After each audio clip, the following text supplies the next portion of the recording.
قطب الاقطاب حضرت خواجہ قطب الدین بختیار کاکی رحمۃ اللہ علیہ فرماتے ہیں، میں حضرت خواجہ معین الدین چشتی رحمۃ اللہ علیہ کی خانقاہ میں بیٹھا تھا، اچانک ایک تاجر، ایک دنیا دار شخص آیا۔ حضرت خواجہ معین الدین چشتی رحمۃ اللہ تعالی علیہ کے سامنے بیٹھے ہوئے آپ کے ایک مرید شیخ علی علیہ رحمہ جن کا نام تھا، ان کی طرف وہ تاجر تیزی سے بڑھا اور شیخ علی کا گریبان پکڑ لیا۔ میرے پیسے کب دو گے اور کتنے وعدے کرو گے؟ لاؤ میری رقم واپس کرو۔ حضرت خواجہ معین الدین چشتی رحمۃ اللہ علیہ ساری صورتحال سے بے خبر تھے، جلدی سے اٹھے اور اٹھ کر کے اس تاجر سے کہا کہ معاملہ کیا ہے، بات کیا ہے؟ کہا حضور بہت عرصے تھے آپ کے اس مرید شیخ علی نے میری رقم دینی ہے اور واپس نہیں کرتا۔ خواجہ صاحب علیہ رحمہ نے شیخ علی کی طرف دیکھا اور فرمایا یہ معاملہ کیا ہے؟ عرض کی حضور غریب ہوں، کمزور ہوں، تنگ دست ہوں، قصدن ایسا نہیں کر رہا، اس سے کچھ مہلت لے چکا ہوں، وہ ختم ہوئی، اب اور مہلت کا سوالی ہوں، اور یہ مجھے مہلت دینے کو تیار نہیں ہے۔ خواجہ اجمیر علیہ رحمہ نے اس تاجر کی طرف دیکھا اور فرمایا غریب ہے، مجبور ہے، اس وقت تنگ دست ہے، اس کو کچھ مہلت دے دو، یقیناً تمہاری رقم لوٹا دے گا۔ اس نے حضرت خواجہ علیہ رحمہ کے ساتھ بھی توہین آمیز لہجہ معاذ اللہ اختیار کیا، ابھی لے کر کے جاؤں گا، پوری رقم لے کر کے جاؤں گا، ورنہ نہ صرف یہ کہ اسے رسوا کروں گا بلکہ میں اسے بازاروں میں کھینچوں گا۔ خواجہ قطب علیہ رحمہ فرماتے ہیں جتنے لوگ وہاں بیٹھے تھے ان سب کی طرف جب شیخ علی دیکھتے تو کمزور پڑتے، روتے، میرے پیر بھائیوں کے بیچ آ کر سرعام اتنے لوگوں میں میری اتنی رسوائی کر ڈالی۔ خواجہ اجمیر نے اپنی اس مرید کی آنکھوں میں جب آنسو دیکھے تو بڑا ہی دل نرم ہوا، اس کو کہا کچھ مہلت دے دے، اس نے کہا نہیں مجھے تو ابھی اپنی رقم چاہیے۔ خواجہ صاحب رحمت اللہ علیہ نے زمین پر چادر بچھائی، چند سکے جیب سے کیا نکالے تھے کہ اللہ تبارک و تعالیٰ نے بھرے خزانوں سے دولت عطا فرمایا، یہ ہے تمہاری رقم، اٹھاؤ اور لے جاؤ۔ تمہیں فقیروں کو اس طرح رسوا نہیں کرنا چاہیے تھا، تمہیں خانقاہوں میں بیٹھے ان سادہ اور کمزور لوگوں کے ساتھ یہ رویہ روا نہ رکھنا چاہیے تھا۔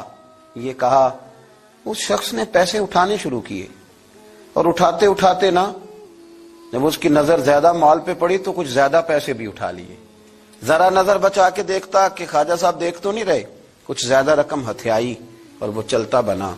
حضرت خواجہ علیہ رحمہ نے شیخ علی کو تھپکی دی، فرمایا اللہ نے تمہاری عزت رکھی، پر ایک بات میری یاد رکھنا، جب بھی بھروسہ کرنے کو دل ہوا، جب بھی کسی طرف سہارا ڈھونڈنے کا دل ہوا تو یا خدا کی طرف دیکھنا یا محمد مصطفیٰ کی طرف دیکھنا صلی اللہ علیہ وسلم۔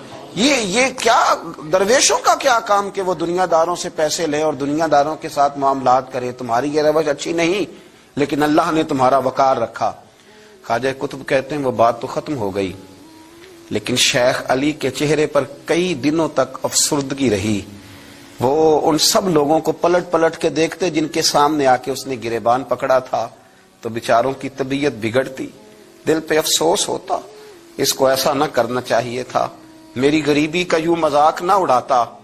کہتے ہیں چند ہفتے گزرے تو اس تاجر کو ہم نے دوبارہ خواجہ صاحب کی خانقاہ میں داخل ہوتے دیکھا، لیکن اب کہ وہ بڑا ہی پریشان آیا، اب کہ وہ بڑا ہی افسردہ آیا، اب کہ وہ آیا تو ہانپتا کامتا تڑپتا آیا، چادر بڑی ساری اوڑھ رکھی ہے، آتے ہی حضرت خواجہ کی خدمت میں بیٹھا، تڑپ کے رونے لگا، کہنے لگا اجمیر کے بادشاہ بھول گیا تھا، معافی ہو سکتی ہے، غلطی ہو گئی تھی، درگزر کا سوالی بن کے آیا ہوں۔ عطائے رسول ہند الولی غریب نواز رحمت اللہ تعالی علیہ فرمانے لگے پہیلیاں نہ بجھا، جو بات ہے اس کو کھول کر کے بیان کر، فقیر تیری ہر بات سننے کو اور درگزر کرنے کو تیار ہے۔ اس نے اپنا ہاتھ چادر کی اوٹ سے نکالا تو کہنے لگا حضور خشک ہو گیا، اٹھتا ہی نہیں، حضور تکلیف میں ہوں، آزمائش میں ہوں۔ ہوا دراصل یہ تھا کہ میں نے نا وہ میں نے سکے اٹھاتے اٹھاتے نا آپ سے نظر بچا کے کچھ زیادہ اٹھا لیے تھے، تو آپ کی ناجائز دولت، میں نے آپ کی دولت کو ناجائز حاصل کر لیا تھا، تو حضور اس سبب سے میرا ہاتھ چھل ہو گیا، مجھے اتنے لینے چاہیے تھے جتنے میرے بنتے تھے، میں نے ناجائز پیسے لے لیے۔ خواجہ اجمیر فرمانے لگے دنیا دار ہے تو ابھی تک دنیا داری میں ہی اڑا ہوا ہے، تو دنیا دار ہے تو ابھی تک تیرا خیال سکوں میں، پیسوں میں، دھیلوں اور اشرفیوں میں اڑا ہوا ہے۔ فرمانے لگے مجھے پتا تھا تو زیادہ اٹھا رہا ہے، لیکن فقیر کے پاس جو خزانے ہیں وہ اس کے ذاتی نہیں، وہ رب کریم کے دیے ہوئے ہیں۔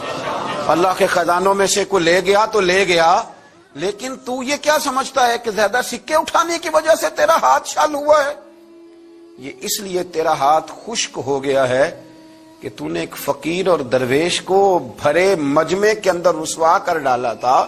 تیرا زیادہ پیسے لینے کی وجہ سے ہاتھ کمزور نہیں پڑا، بلکہ وہ جو تو نے اس غریب کے گلے میں ہاتھ ڈالا تھا اور اسے رسوا کر ڈالا تھا، تو کیا سمجھتا ہے وہ لاوارث ہے؟ اگر وہ کمزور ہے، تنگ دست ہے، تو بندہ تو رب کریم کا ہی ہے نا۔